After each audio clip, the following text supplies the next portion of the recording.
Ni kalau pergi haji pun senang, balik pun senang. Berhati-hatilah. Hari ni doa mesti kena dapat esok. Confident je. Tak silap saya baginda Nabi doa untuk pertukaran arah kiblat melebihi 10 ke 12 bulan kalau saya tak silap. Nabi merayu setiap hari doa tu untuk pertukaran, dan Nabi minta doa untuk daripada Allah tu doa kebaikan. Pertukaran. Kenapa Nabi tak nak kat Baitul Maqdis? Sebab sama dengan orang bukan Islam masa tu.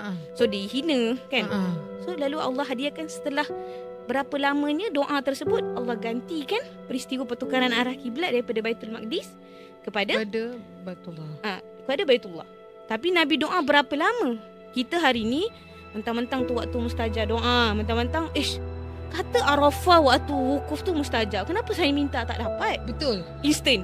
Kita semua benda kita, ya Allah aku nak ni, kau kena bagi ni esok. Suka Ustazah. Ustaz lu kata, orang kata pergi haji doa makbul, tapi balik haji lagi dapat ujian paling berat. Betul.